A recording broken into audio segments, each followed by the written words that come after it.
Welcome back to the Show Me Show podcast. I do believe this is episode 15. On today's show, we got some Blues talk. They advanced in the first round of the playoffs. We'll break down that series and their upcoming matchup with a wagon in the Colorado Avalanche. Then we got some NBA talk. We got 2 Game 7s going on today, one going on right now. Then we'll move on to some NFL because the schedule was released for next year. And then we'll finish with some Cardinals talk because they had another week of baseball and with segments. So let's get into it.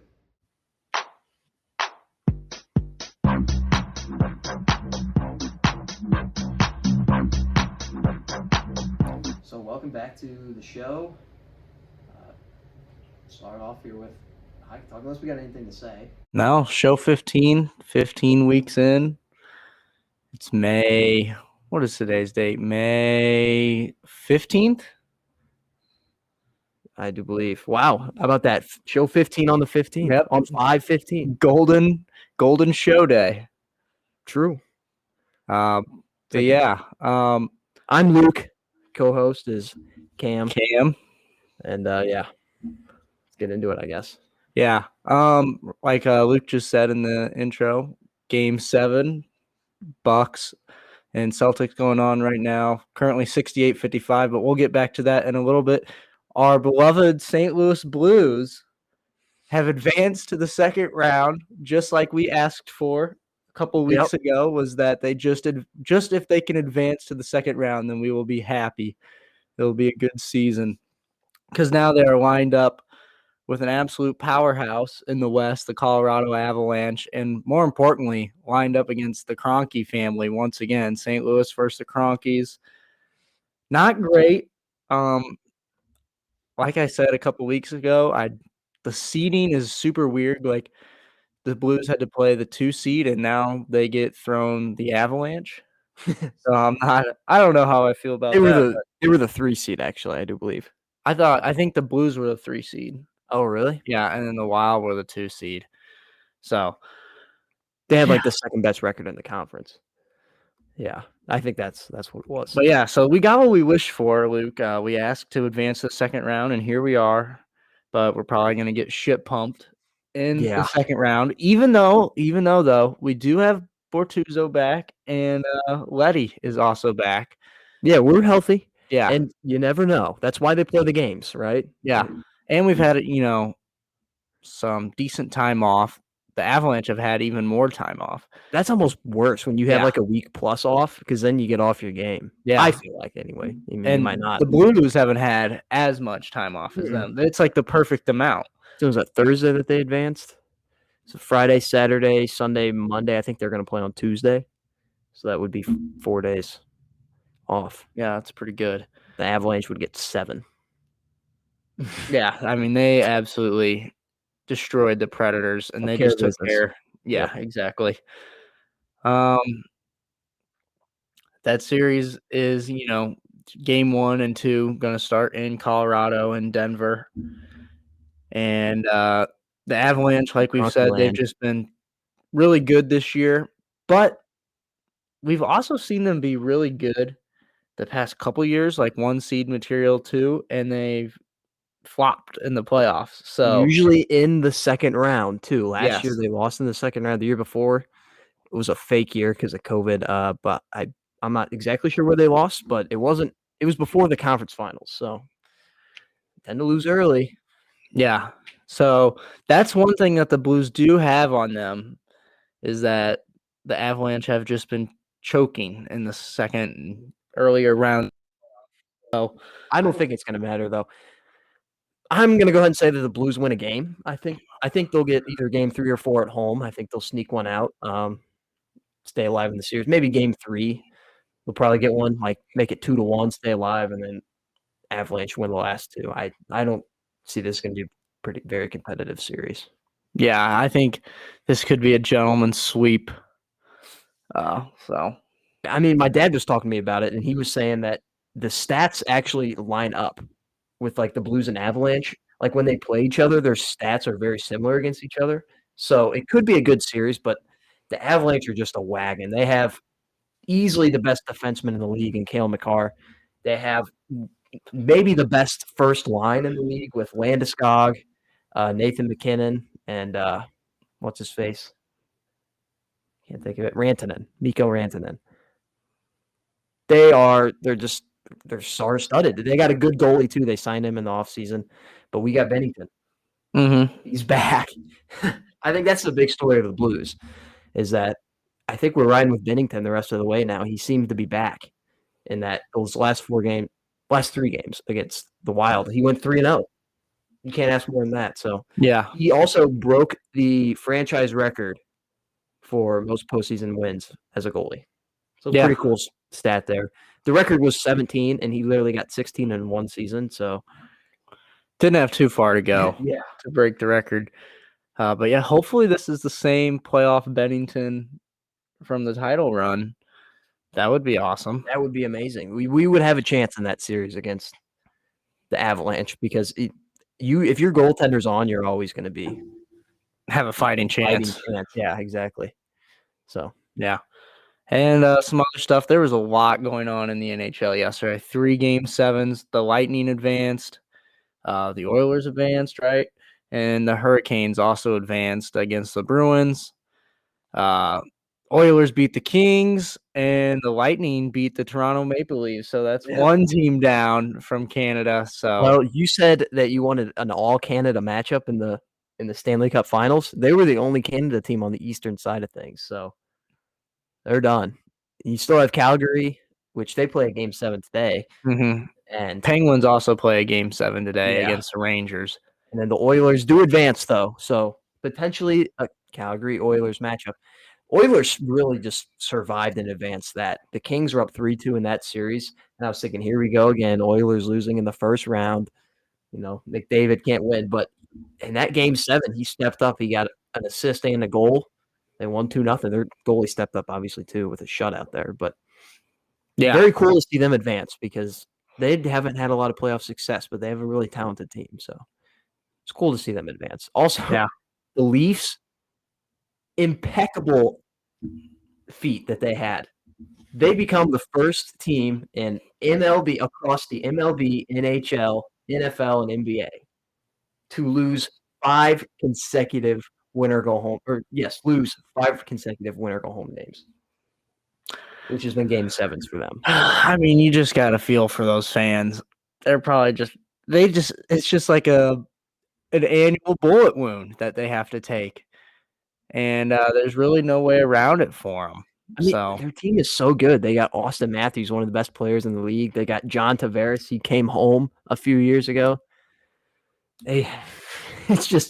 It's sad. I was watching the Game 6, and that was in overtime. And I was like, whoever scores the next goal in this game will win the series, because if it goes to a Game 7, it's just too much pressure for them, knowing they have that weight on their back, knowing they've lost 4 straight. To come back, it would just be too much. And then obviously if the Maple Leafs would have scored first, then they would have, clinched the series and won right then and there. But Lightning win, Braden Point gets the goal, and then they go on to win Game 7, 2-1, close game. Yeah, and right now the 3-peat is still intact for the Lightning. Can Lightning strike 3 times? That would be a storm. Yeah. Which makes sense since they are the Lightning. Yeah, you get 1 lightning strike. I think you get 1 lightning strike. It's like, okay, it's just a little bit of a energy thing. You get 2, it's like, all right, it's raining a little bit. We're kind of getting there. But when the Lightning strikes the 3rd time, that's a storm. That's a dynasty. Yes, it is. That is a dynasty. And is Pat Maroon still on the Lightning? Yeah, he is.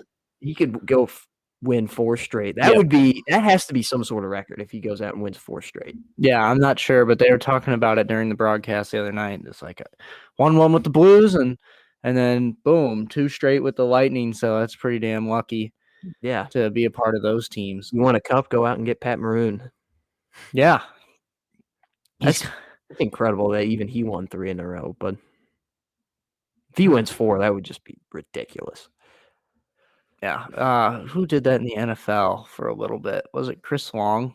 Maybe because he won one with the Eagles and then the Patriots. Yeah. There's somebody else too recently that did that, and somebody did that in the NBA too. Like just 4 in a row. I don't know if it was 4 in a row, but it was just a guy who had been to the finals. Like Danny Green did it in the NBA. That's who you're thinking of, I think. maybe some guy was just, who went to the finals just over and over and over. It was like 5 or 6 years or something like that. James Jones. Because I think it was him because he played with LeBron Yep. and then he played. Got about 2 minutes per game. And he got like 3 rings. Yeah. So he was taken in the same draft as LeBron too, and he just played with them throughout his career. He even went to Miami with them. I'm pretty sure. yeah, that's where he got some of them too. Yeah. Didn't he get drafted by the Cavs? I'm looking this up. I couldn't tell you. I'm intrigued by this. I couldn't tell you. Because I could have swore that they were in the same draft, I'm pretty sure. So, oh, he was drafted by the Pacers in the second round of the same draft LeBron was drafted in. So, I guess kind of. But he did win all his titles with LeBron. Yeah. All right. Well, hockey still heating up. Ways to go. Hopefully next time this week or next week at this time, Blues will have a lead in the series or at least still be in the series. True. A quick note, we didn't mention this at the top of the show, but Preakness, Rich Strike will not be competing in the Preakness due to a need for rest. This means no shot for Rich Strike in terms of a triple crown, and this also means no Rich Strike cannibalistic attacks after the race. It also means that, as Luke mentioned, I think a week ago, he has the opportunity to just ride off into the sunset with just the Kentucky Derby champion of an 80-1 odds. I wouldn't be surprised if that's what they're doing, if they're doing it like intentionally. Yeah, like forever rest. They might just kill him. Because that's respect. No. It would be respectable to just be like, yeah, he's going to rest the rest of his life. He's never going to race again. That would be so respectable. If he actually is just resting, then that's really a weak move. But if he's just riding off in the sunset with this win, that's pretty cool. If you ask me. So yeah. It does kind of suck though, because I like it makes you actually want to watch those races besides just the Kentucky Derby. If a guy has a shot at a triple crown or a horse has a shot at a triple crown, we've seen a couple over the years, but I think it was something Pharaoh. American Pharaoh? I don't know if it was American. I can't remember. But yeah, the Pharaoh. There's like a Justify or something too. Yeah, some shit like that. Yeah. But yeah, I guess real quick we'll talk about the Cardinals too. Their offense has been pretty lackluster of late. I got to experience it firsthand Friday night, the 7:15 game against the Giants. Really about 7:20 start because we get there. Was that a Jordan Hicks bump day? Yeah, Jordan Hicks bump day. Get there. Game's about to start, and the umps walk out onto the mound to inspect Mr. Hicks's glove. And from the stands, in my mind, I was like, oh, they're definitely just checking his glove to see, if he has an illegal substance in there. But it turns out the glove color was too close matching to the color of his jersey, his game-worn jersey, and they made him switch gloves. He actually had a pretty solid start, but TJ McFarland in the 8th really blew it open, and the Giants won 8-2. Yeah. Well, that glove color thing, that was weird because it wasn't white. It was gray. Yeah, it was like a beige kind of color. Yeah. Wasn't it? And he's been using that glove the entire year. So why the umps for this game took exception to it, I have no idea. Seems kind of petty to me. And that brings up a point. We were talking about the unwatchability of baseball and how to fix it. How about you quit making it an ump show every game? It seems like there's something that goes on, whether it's, Angel Hernandez doing his thing or, the umps creating some, even though it is a rule, but unless the Giants or Gabe Kapler, the manager of the Giants, would be like complaining about it, hey, that glove is too close to his jersey color, then the umps go out there and change it, that would be understandable because that's enacting the rule. But if they're just being petty about it, that's an ump show move. And that's not good for the game at all. Yeah, I know. I agree. I feel that's a great point. If the Giants say something, then everybody's going to be like, okay, that's whatever. They're just doing their job then. But coming right out of the gate and then inspecting the glove and a little delay, it was Weird. funny being the boos from the crowd was so funny. And then when they finally gave him a glove that worked and the first pitch happened, big roar from the crowd. So love sports fan sarcasm that takes place in the crowds always. So, yeah. So, but yeah, Cardinals lackluster offense. They did win yesterday 4-0, and I'm pretty sure they're Sunday Night Baseball tonight. Yep, they are. So, it is raining right now, though, so hopefully they do get the game in. Yeah. It appears that they will, because actually the sun's out right now. So yeah, it was raining out though. here, but the There it's storm probably, has been traveling all day long. So it should be good for Sunday Night Baseball, though. Might be a little delay.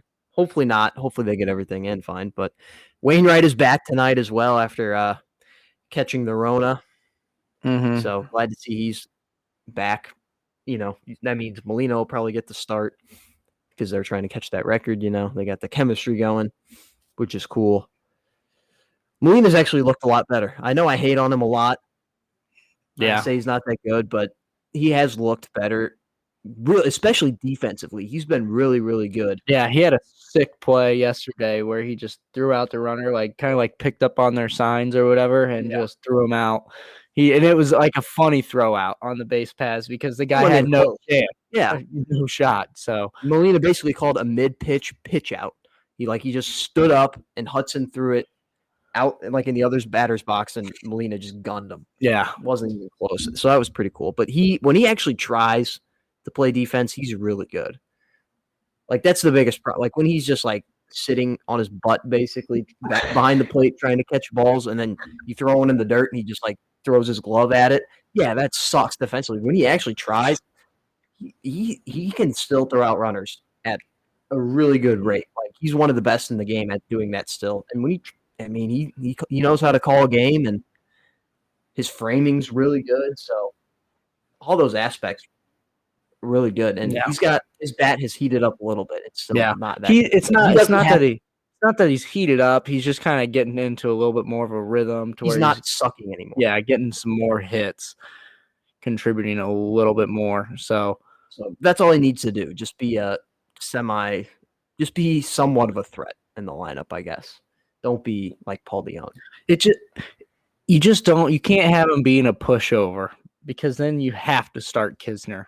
When he becomes a pushover at the plate, then you just really can't throw him out there too often, which is a shame because it's his last year. So, yeah, but there is a time when you have to stop. But hopefully he does go out in a good fashion. Albert Pujols, we fought for a hot minute. Maybe he'd get the 21 home runs, but that's gone. No, I never for a second thought he could. Well, in the first 2 weeks, play him enough.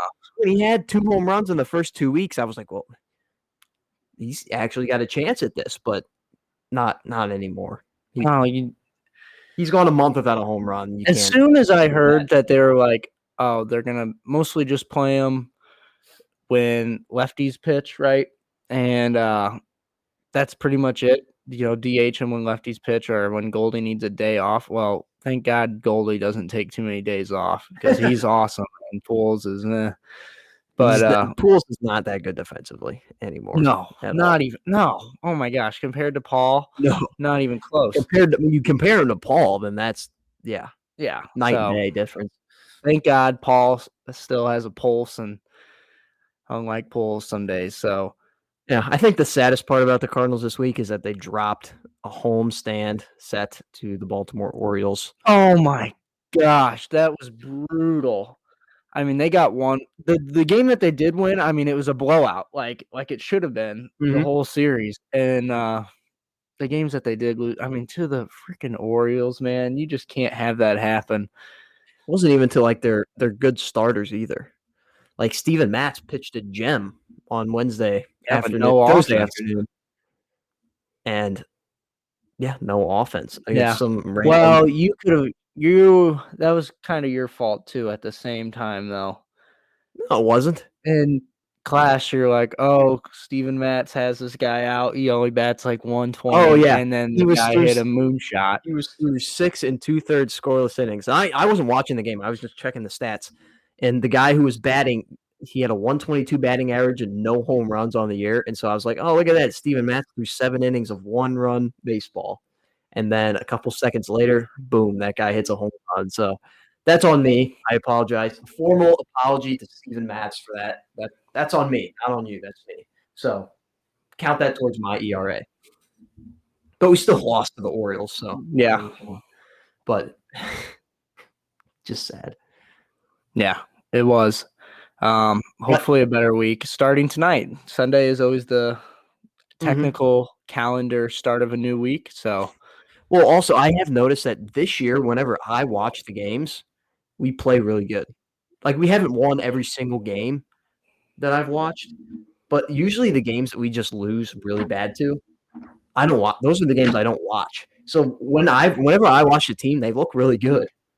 That's why I'm not really hating on them that much yet, because I don't watch them when they're bad, which is weird because usually when I watch them, they lose. So in years past, but not this year. So maybe I should just start watching the games more often. oh my God, that was a weak call. Oh wow. Yeah, I Boston mean, is blowing out the Bucks. Defending champions are they dead?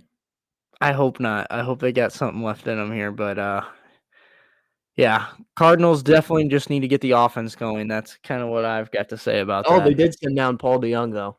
Yeah, since Really last kissed week. a goodbye candidate, Paul DeYoung. Yeah. Probably will never hear from him again because he's not going to succeed in the minor leagues because he's not that good of a player anymore, which is sad because I know I hate him, but I don't really hate him.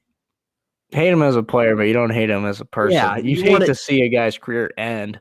And at such a sad fashion. Yeah. I mean, he was a all-star, was it 2 years ago? No, it was more than that. Really? Yeah. It's got to be at least 3, if not 4. But just a sad scene to see what he's doing. But at the same time, as a fan, this was really frustrating because the entire offseason, the fans were saying, me included, go get a shortstop. It's one of the best shortstop free agents classes ever. You know, you had Trevor Story, you had Corey Seager, you had Carlos Correa, just to name a few, right? Those were some of the bigger names. We weren't going to go after the Corey Seager or the Carlos Correa, the bigger names, but Trevor Story, very viable option. And the organization's like, no, we're rolling with Paul DeYoung. Well, here we are in early May, and he's now in the minor leagues, not injury related, just literally because he sucks at baseball. So at the same time, it's like we told you so. Like let the fans manage the team. We also all last year, the second half, called up Juan Yepez. Now he's up in the big leagues and he's dominating. He's already got 2 home runs. What did he have? He started off his first 7 games. He had a hit in all of them. 8 tied for 8 second. games. First 8 games. 8 games? Yeah. So, yeah, that's second. The only person who has a longer hitting streak when they first come up is Magneuris Sierra, Cardinals legend. So he's got the second longest hitting streak when he comes up from the minors. Yeah, no, it's a nice addition. Right I now, will the big say thing's this called too, Morant. about Brendan Donovan, the he's been nice. shortstop. He's really smooth in the field. Mm-hmm. So, I don't know, if they pull up Gorman at some point or when they move. I've heard some murmurs that they might move Edmund to short for the rest of the season at some point. I will just say this. Donovan has done a nice job filling in for the short time period that he's had to. He's been smooth on defense, and he's actually provided a little bit of offense. Yeah, he's been batting 8 and 9, and he's not the power hitter that that the game nowadays sees, but he's a good contact hitter. He's got some good clutch hits for us. He's been solid. I've been impressed with him. But people are saying about the moving Tommy Edman to shortstop and calling up Gorman. Why can't we just call up Gorman to be a DH so we don't have to watch Albert Pujols and Corey Dickerson switch off every day and bat over? Well, that's where Yepez has been at, though, too. He's been playing the outfield a lot. He was DHing the other day when I was there.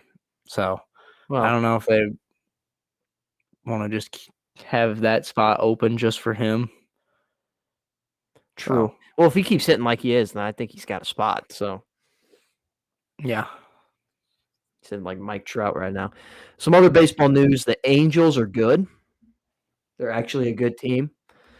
The Reds are not. We'll talk about that a little later, though. The Phillies are currently winning a series against the Dodgers. Dodgers have dropped some really weird series here. They lost to the Pirates last week, but they're still really good. They're still a really good team. So we'll see where that goes. It's early May. We already got some trade rumors heating up. Obviously, the Xander Bogaerts talk, potentially trading the Boston Red Sox, trading him to the Cardinals at the deadline. I don't know if that's going to happen. I think the possibility of Bogarts becoming a Cardinal is more believable after this season. A big free agent going to the Cardinals. Really. I think that's more likely to happen that Bogarts would sign with the Cardinals or join the Cardinals next year compared to trading for him this year at the deadline. That's just me. Yeah, I guess we'll have to see. I mean, it's still 2 months away, so we got a lot of baseball. Upcoming this week, though, we got the Mets. I'm excited because obviously the last time we played the Mets, we had that big the fiasco, we'll call it, I guess, on the field. So we'll have to see. I think Arenado probably gets booed in his first at bat because it's in New York. It's at Citi Field. Yeah, it's gonna be a fun series, and then after that, I don't actually know who we have. It's a bad team though. I know that it's a team with a losing record. So yeah, but yeah, the Mets series is gonna be fun this week. That's all I gotta say. All right, I'm excited for it. Well, we'll jump into some NBA right now. Celtics, since we started the show, they're now up 21, 94-73 with 6 minutes left in the fourth. So they're probably going to advance to the conference finals, Eastern Conference Finals. To play Haven't been the there. Miami Heat, baby. I got the jersey on. They haven't been there since they had to play LeBron in 2018. So, yeah. But yeah, some other stuff that's happened. Warriors closed out their series after getting clobbered in Game 5 by a lot. So much so, like the Grizzlies were playing their bench, the whole fourth quarter pretty much, and still scored like 133 or 134. So, but the Grizzlies really didn't stand a chance after Ja got hurt, and because they just have no pure shot creators like Ja on that roster, and it showed during the fourth quarter during Game 6 when they really needed some big shots, and they just didn't have it. And Klay Thompson, Game 6, Klay didn't help the Grizzlies at all as he went nuclear and led the Warriors to a series victory in 6 games. And then the Heat also closed out their series earlier that day with the Sixers in 6 games as well. Heat are really damn good. Harden is not damn good anymore, and he has a extremely hefty contract coming up next year. He's due like 40-something million next year. And both Embiid and Butler after the game said some things along the lines of, we miss playing on the same team, so that's pretty rough for 76ers fans. But yeah, Tobias Harris over me. What? Tobias Harris over me. That's what Jimmy Butler was saying when he was walking in the locker room. Oh, yeah. I mean, that's true. They did, but because they had to pay one of them, they couldn't pay both of them though, and they chose Tobias Harris over Jimmy Butler, and they chose. Trade him to the. I don't fault them for that ultimately, just for the fact that they were able to kind of bring in some more pieces, and they'll probably be able to pay Maxey in the future and stuff like that. So true. But honestly, if Tyrese Maxey gets as much better as he did this year compared to his last season next year, I mean, he's going to be a star. Yeah. there's not going to be a whole lot anybody can be able to do to stop them. So reloading the process, I think. Yeah. They got to get rid of James Harden though, because you probably saw his contract. well, for next it's year. up to him, really. Was he making $37 million? Why would he not take that? Well, next year has the opportunity to make 40 plus. Oh my God. So why wouldn't he accept it? And yeah, he was horrible, especially in Game 6. I saw he had 15 points, I think, in Game 6, and Gabe Vincent had 16, something like that. So it was just really rough.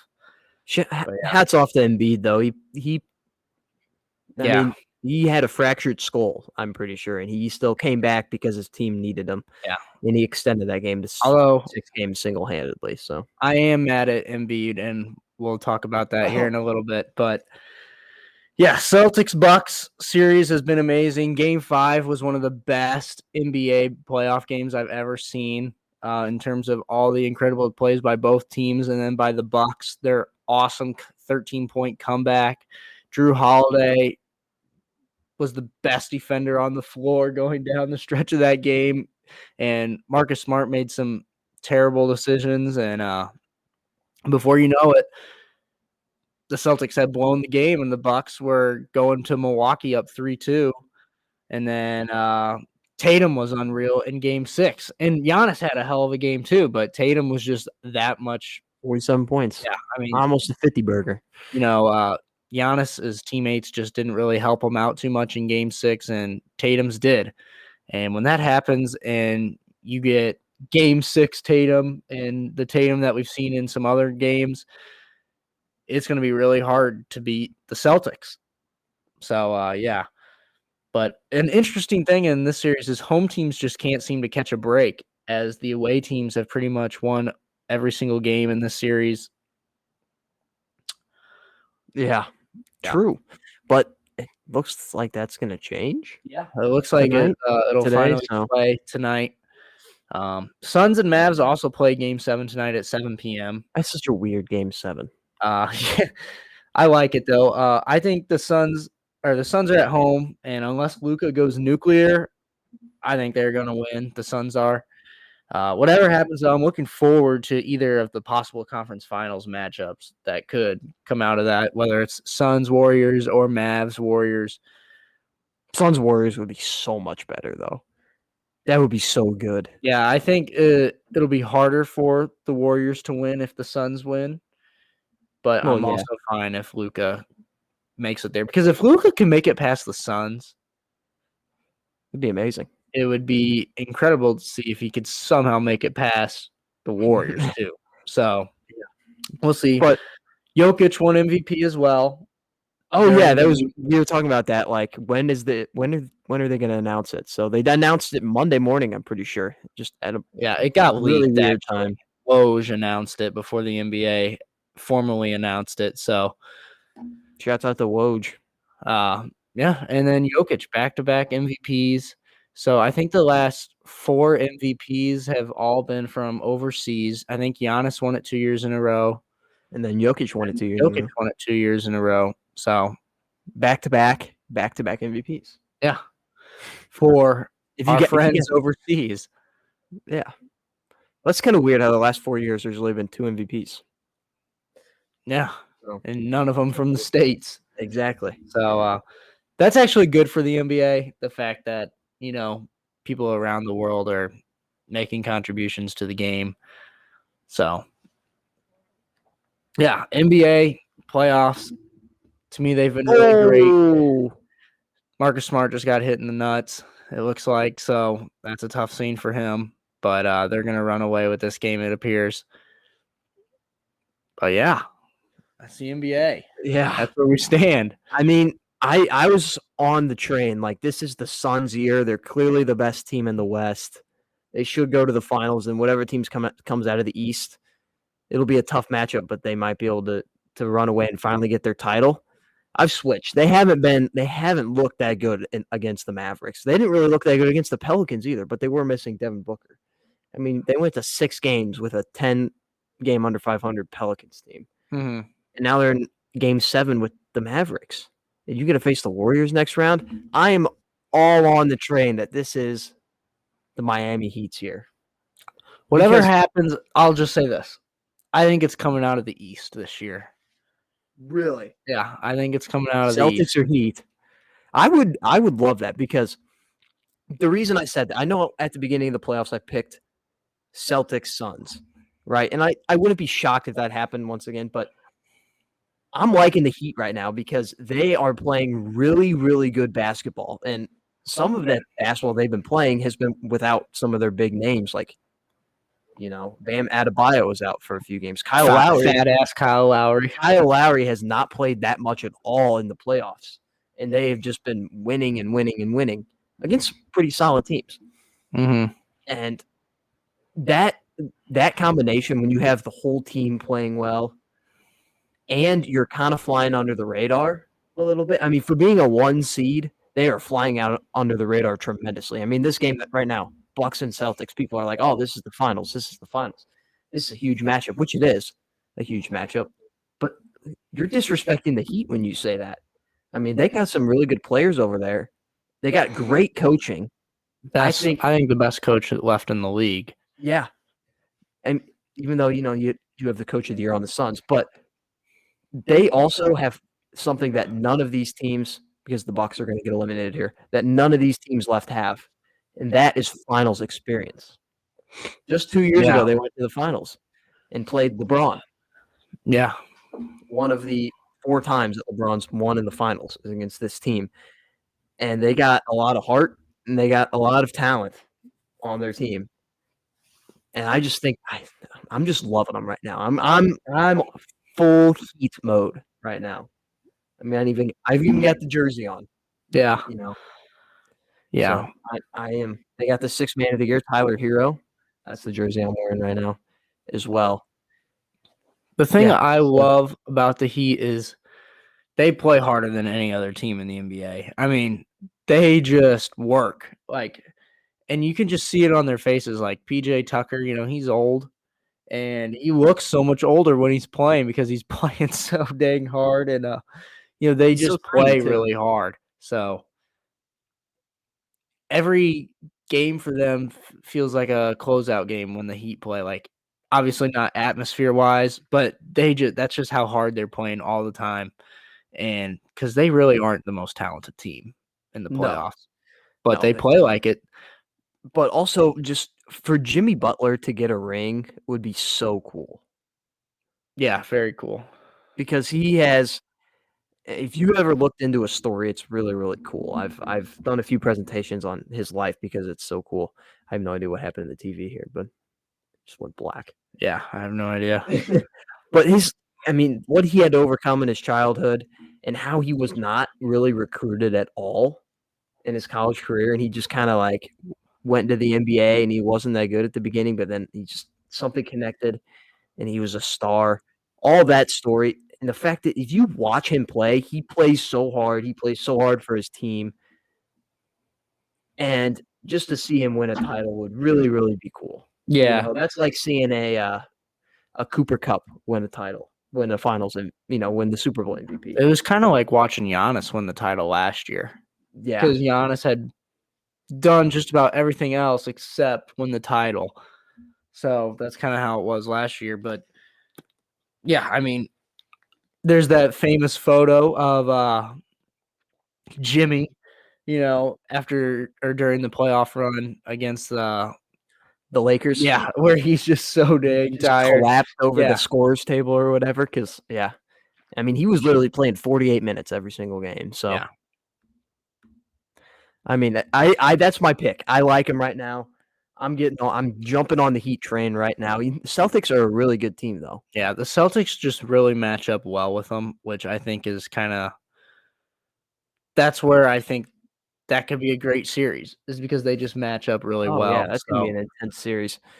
But at the same time, saying that I'm jumping on the Heat train right now is really cool because it's a win-win situation for me. If the Heat win, boom, I was right. I'm on the Heat train. If the Celtics win, that was my original pick at the beginning of the playoffs, so I'm right no matter what. But I really am thinking that the Heat are going to win this now because for being a 1 seed, they might be the most underrated 1 seed of all time, by the media or whatever. So Yeah. But if another team that if they do win, the Warriors, did the dynasty ever fall? Really? No, I mean, 2-year break and they're back. I thought I saw, something so crazy, and to me it was just wild to think about. Because the Warriors hit rock bottom. I mean, they literally were able to draft James Wiseman. Number 2 overall, which he hasn't been that good. But that just shows you how bad they have been. They have reached the conference finals faster than Kevin Durant. So that's just one thing that's just like, this is just a hell of an organization, and, it shows how much Klay Thompson and Draymond Green meant to the team and them being fully healthy and stuff like that, and Steph being good to go, and the development of Jordan Poole and all that. So, it's incredible. It is really incredible. So, yeah. So, we're not Warriors fans by any stretch, but you got to give credit where credit is due. So, yeah. And the Bucks have put in their scrubs, and it appears this game's over officially. So, yeah. Boston up 25. Hey, Stella trying to take a drink out of my water bottle. I think we'll do tough scene of the week here real quick, and then a little NFL stuff actually happened, which is nice to see. But yeah, Luke, you want to kickstart tough scene of the week? Sure, I got it. I got 2 this week, so pretty packed tough scenes segment here. My first one is the Miami Dolphins. They posted a supposed highlight video from a practice of Tua turned the ball over. He was throwing a pass to Tyreek Hill, and it was like the caption was like Tua to Tyreek. And in the clip, Tua underthrows Tyreek by about 5 yards, and he kind of has to stop and like turn around and catch the ball. And it's funny that they posted it. They actually literally saw that video and were like, oh yeah, the fans are gonna really love to see this. Our quarterback underthrowing our best receiver by multiple yards. Yeah, just a tough scene. They did get roasted. I think this tweet is still up though. Yeah, props to them for keeping it up. Yeah. But no, that's kind of a tough scene, honestly, that they still left it up because that means they're still proud of it. But yeah, that's my first tough scene. My first tough scene of the week, this took place on Monday, I believe. And I'll insert the clip here so that everybody can listen to it. There's a ball hit toward right field. Sheets coming in. Drops the ball! The Guardians will score first as Quan comes home. Into second base is Owen Miller. And Sheets just simply botched it. But Rick Manning, the Cleveland Guardians announcer, says, are you shitting me on air after the outfielder, I think the outfielder's last name is Sheets. Gavin Sheets. Yep. Yeah. Made a horrible error in the outfield. And yeah, so as the guy was announcing it, the ball was getting back in, and he's just, are you shitting me? And it was just so nonchalant, and they didn't say anything about it. And they probably agreed with him. They're like, you know what, you actually get a pass because of how bad that play was. Yeah. So they just rolled on with the broadcast, but it was super funny. It exploded on social media pretty quickly. Yeah. I'm not completely positive that he said it either, though. I think he just said, are you kidding me? I wouldn't be surprised if he said it because it did sound like it. But if you really listen to the clip, the second announcer, you could hear the "are you," and then right as soon as he was saying something, the other announcer said "sheets." I don't know. It could have been "are you sheets," and then it like kidding me, and it should have, and the sh would overcome the k sound, and so it could have been like "are you kidding me?" But the guy like at the same time was going, "Gavin Sheets," Yeah. Well, you know what I mean. So I dissected this clip. I analyzed it with my advanced analytics system, which is my ears and my eyeballs. So you're saying, what I heard. By your metrics, he said kidding. It appeared that way to me. All right. Well, the listeners all just heard it because we put it in the video in on the pod. It So, does. you can make your own decision for that, but with the first listen that you have, it does sound like he did say that, yeah. But if you really dissect it and listen to what I just said, you can understand how it would get twisted that he could possibly say that when he really would say, "Kidding me." But whatever it is, it's still funny because it does sound like it, no matter what. But yeah, it's still funny, and it is a tough scene. at the end of the day, I just want to believe that he said, "Are you shitting me?" I do too. And then just move on. But It's also a tough scene for the outfielder though that dropped that ball. oh yeah, it was a There's a bad run error. scored on it too. It was a bad error. My second one, and then we'll jump into your second one, is John Morant threatened to shoot somebody on Twitter who was giving him shit about a girl. Literally said something. I didn't understand this. It was what he said. He said No, I something understood about, the reference. I don't understand like where it came from, like why it was necessary or anything. oh no, it was just he was just getting backlash pretty much, and he just decided to shoot a threat literally at this guy. Something about emptying hollows in them, which just means shooting them. So that was interesting, and it was deleted eventually. But somebody from the Grizzlies organization just needs to pull him aside and tell him to get off Twitter for a little bit because he's just been wild on Twitter. Injured jaw on Twitter is a different breed. Yeah, it is a bad version of Ja. Not in the comedy sense. In the comedy sense, it's a good Ja, but for his own well-being and the well-being of the Grizzlies front office, not great. So Yeah, tough scene indeed. I have another tough scene, and it actually just happened a few hours ago when, before we recorded this. The Cincinnati Reds did the most Reds thing possible. They threw a no-hitter and lost. So in the 7th inning, I do believe, I'll look it up here, but they threw 8 innings of no-hit baseball. Hunter Green, their young star, that throws like 100 miles an hour consistently. He threw 7 innings, 7.1, I should say, of no-hit baseball. yeah, it was a combined no-hitter. Yes.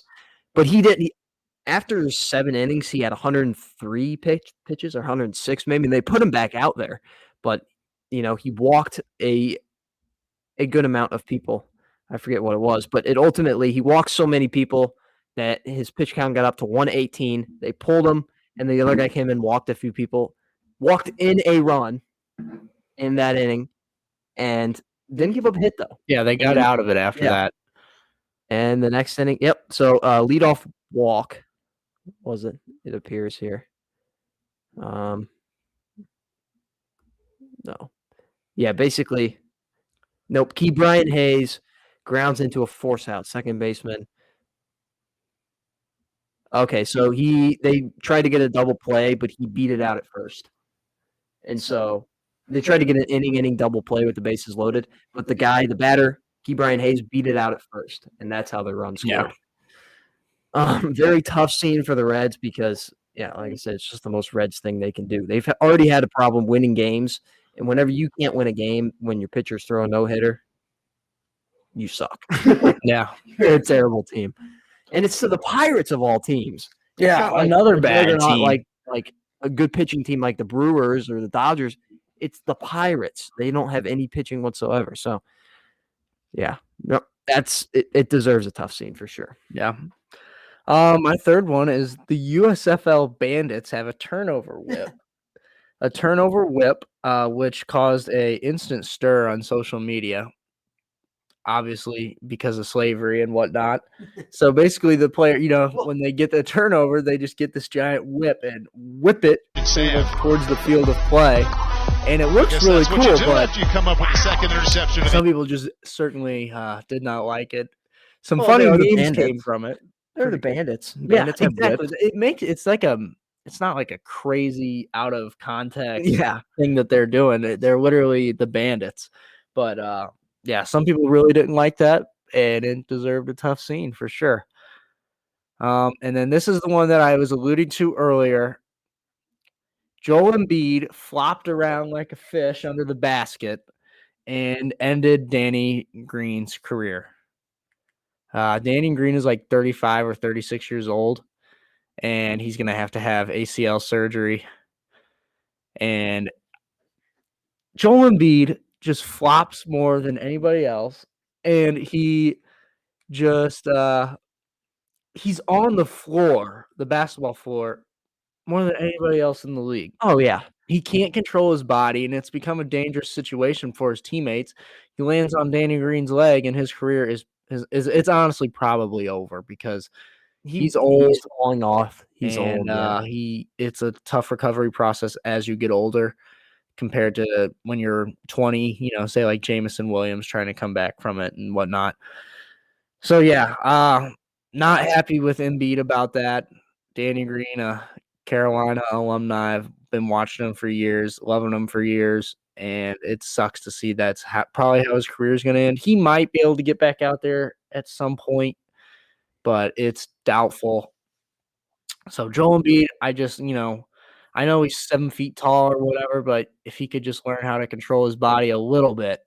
Maybe he wouldn't get injured so much. Yeah. I mean, his body's made of glass already. And I won't say he's a wuss because he plays through a lot of his injuries. Oh, yeah. But maybe just change your play style. John Morant's going to have to do the same thing because he just he drives in to the paint like almost every single play.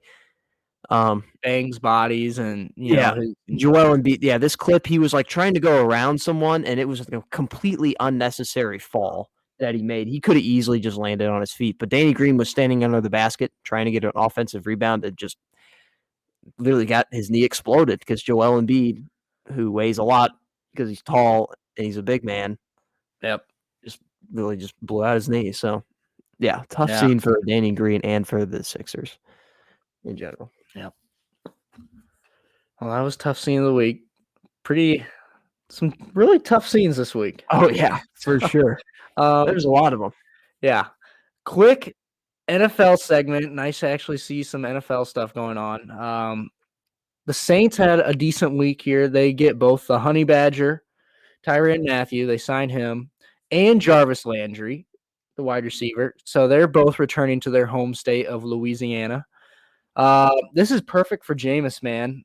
He is going to have Chris Olave, Michael Thomas, and Jarvis Landry to throw to. No big tight end or anything like that. As well as Alvin Kamara. Yeah, and Alvin Kamara out of the backfield. So he should have this is his chance. Plenty of weapons. If he can get the protection that he needs, with LASIK surgery and all that, he should be good to go. Jameis also had a funny soundbite during this week while being interviewed. He said, such a Jameis clip, too. He goes, since he's been little, he's like, I've always realized that my passion is football. But since I got hurt, I actually realized that my passion was playing football. And it was just an awesome soundbite and really funny Jameis moment. It's just when you think of a perfect Jameis clip, that's what you think of. Yeah. It's perfect Jameis. And then Earl Thomas was finally arrested this week, 2 weeks after a warrant was put out for his arrest. So we'll see where that leads him. Probably worse charges now since he had a warrant out for so long and he was not giving himself up or whatever. And then Jerry Jeudy's charges are being dropped by the same lady who filed them against him. Yeah, that was a weird situation for the domestic violence, tampering situation or whatever. That was just an odd situation. Yeah, it was weird. I mean, it just happened out of nowhere. And then for a second, I'm like, oh my God, this guy's career is probably over. And then it's nothing. Turns out that she was just trying to scare him by filing the report or and the charges. And that did do something too, because he's going to be pinned to this for the rest of his career. Even though he maybe didn't do it, guys like Ben Roethlisberger who were, his charges were dropped as well. He still had that pinned to him the rest of his career by, people. Yeah, well, and this was something a little different. It's not like he punched this girl or anything like that, but yeah, it was just when he left the He left the kid in the car without baby food or something? He left a baby formula and something else in the car that they needed, and they couldn't get to it or something like that. Yeah, he and- locked his car or something. Like Yeah. he intentionally did it. yeah. Yeah. I mean, he did it, so it's a little different in the sense of other situations, but Just a weird charges were thing. dropped. And it happened pretty fast. Like, for a second, he's like, oh, this guy's career's over, and then he's back. The NFL schedule was also released. So lots of sweet matchups, like one off the top of my head, Mike McCarthy returning to Green Bay. Green Bay. The NFL also completely cucked the NBA during Christmas. Yep. They have the Packers and the Dolphins on Christmas Day. Yep. And then they have they have the Broncos and the Rams on Christmas Day, I think. That sounds right. And then they also have the Cardinals and the Buccaneers on Christmas Day. So those are 5 out of 6 cities that have teams in the NBA playoffs That'd be really good. Yep. that the NBA probably would have put on Christmas Day. The NFL is taking over. I mean, the last few years, what was it, 2 years ago when they had the Saints and Vikings on Christmas Day? It was that Friday, and Kamara scored like 6 touchdowns. Yeah, that was an And awesome then game. last year they had 2 games on Christmas Day, and it's like, okay, they're just kind of, slowly getting into this. Christmas is on a Sunday this year, though, isn't it? Oh. I think If it it's is. on a Sunday, then that's perfectly valid. And in fact, I'm surprised. Then what are they going to do? If it's on a Sunday, then everybody should be playing. You would think. They usually just go. Maybe got Saturday games. Oh, okay. Yeah, that would make more sense. They would Maybe do that. Christmas Eve games. They would do that. Personally, I love Christmas football games. One of my favorite Steelers moments was when Antonio Brown reached across the goal line on the little slant play against the Ravens to give us a win on Christmas. That was one of my favorite plays ever. The NFC Beast has the easiest schedule across the board. They literally have 29th, 30th, 31st, and 32nd easiest schedules. So there's that. Rams have the toughest schedule, which is good to see. That way the Rams and Kroenke have a pretty hard season and hopefully won't have as high of a playoff spot. Oh, yeah. So what they're doing is they have a Thursday night game, which is Jaguars and Jets. That'll be a doozy. And then 1, 2, 3, 4, 5, 6, 7, 8, 9, 10, 11 games on Christmas Eve, which is a Saturday. Okay. And then they have 3 games on that Sunday. So Yeah. Interesting scheduling there. Another thing to note about the schedule, though, is that it kicks off September 8th, Thursday night, Bills-Rams. Brilliant In Rams' first game. house in LA. Brilliant. Perfect first game. It's going to be electric. Yeah, I can't wait. Also during those Christmas games, that's also peak bowl season. So if I was college football, I would not put a football game on that night. For once, give no bowl game on Christmas Eve. That's what I would do if I were them. Yep. Because the NFL is taking over that night. An interesting move that also took place this week, which it's something little, but I thought it would be interesting to note it down, is that the Raiders traded Bryan Edwards, a wide receiver, to the Falcons for a 5th rounder next year. So whoever is throwing the ball down in Atlanta this year gets another Marcus solid Mariota. addition. Whether it's it's probably going to be Mariota at the beginning, and then it could be Ritter down the line. I thought he was quite good on the Raiders, Bryan Edwards, that is, especially this year. But I guess they thought maybe they don't need him anymore since they have Devontae Adams.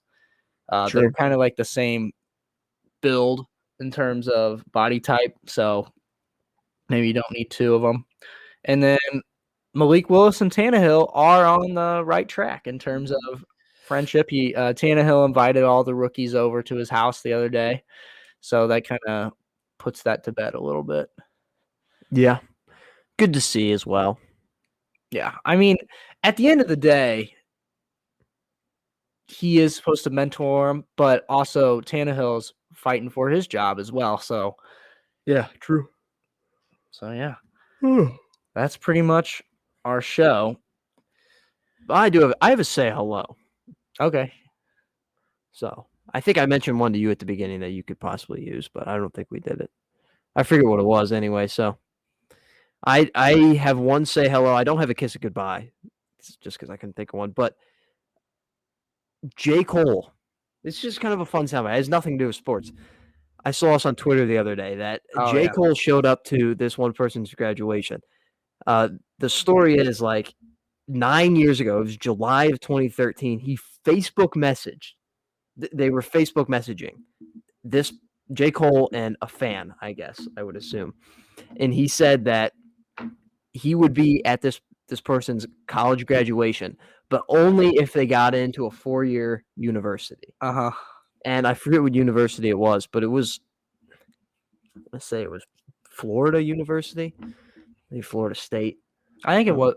Well, Florida I State. might pop it on the screen, so it'll be up there. Okay. And yeah, it was that university, and a big university. And sure enough, 9 years after he sent a Facebook message, said that he would do it, showed up to this person's graduation. So very classy move by him. He's one of my favorite rappers out there, and he's a classy guy, just all around. And Tall as shit, too. Yeah, he's so tall. Yeah. But His frame looks so big because of his hair, like the way how his hair is. that's why he's so good at basketball. Yeah, Didn't he play in the African League or something like that a few years ago? yeah, I think he did. Kind of reminds me of Cole Anthony, J. Cole. Yeah. Cole Anthony. In the looks. Yeah, So Jermaine Cole and Cole Anthony. But yeah, so it's just the cool thing I thought I should note. I saw that, and it was really cool that he kept his promise, and it probably made that fans. The fan probably never thought that he would actually do it, and then he did. So really Yeah. cool. Mine is say hello to a crazy Arkansas summer. First off, I think this was last night or 2 nights ago. Friday night, Friday night. Arkansas Vanderbilt. At the Arkansas Vanderbilt baseball game at Arkansas, so in Fayetteville.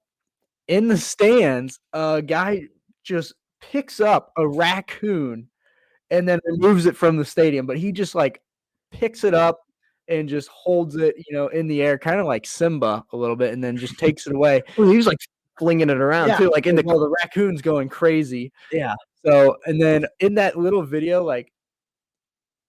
of when he picked it up, in the background of the video, there's this guy just completely falling over a chair. So because the guy goes and he does a 360 and he turns it around, and the guy's just walking. He's walking down the aisle, and then all of a sudden he sees a raccoon just flying at his face. So he just hits the floor, military style, drops down. It was pretty funny. Yeah, but it was really funny to see. And then this happened today. I can't remember the town. I think it's called Kings Highland or something like that. Kingsland, Arkansas. There was a water tower, and it had a person painted on the water tower, and somebody shot the water tower in where the painted person was on the water tower in their groin area. So it just made the painted person's groin area on the water tower look like he was just peeing. So that water tower is just leaking right now, unless they've fixed it probably by now, but it looked funny. So yeah, crazy Arkansas stories are here as we kick off summer. I'm sure there will be plenty more. We love Arkansas though. Yeah. They're our neighbors. So I would say I love them, but I do. I have no problem with them. Mm. There's some pretty wild people there in Arkansas. Not a Razorback guy, so true. All right. Yeah, that's pretty much our show. Another, I guess, shorter episode, but kind of a little slow right now. Yeah. We don't have, none of our teams are really playing besides, the Blues are playing, but we're not super big hockey guys, so. Yeah. I guess. Yeah.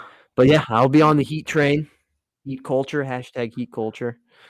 One thing I do want to mention. I'm going to try and get blocked by Jalen Rose. Yeah. Literally right after the show, I'm going to tweet, what is it? 81? Yeah. Just the number 81. Luke didn't know about the fact that if you just go on Twitter at Jalen Rose and type 81, that he'll block you. So Luke's going to go ahead and do that here in a second. Yeah, I'm going to see how long, I'm going to time him, see how long it takes him to block me. So That'd be pretty cool. I've never been blocked by a celebrity before, just by some weird obsessed Twitter accounts. So yeah, that's it. Yeah. I've never been blocked by a celebrity before. So Yeah. hopefully I can get my first one here, Jalen Rose, the first person to ever be named Jalen, according to Jalen himself. Yeah. So interesting tidbit there that will happen. All right. All right. We'll see you guys next week for next week's show. And yeah, thanks for listening. Thanks for listening. Have a great week.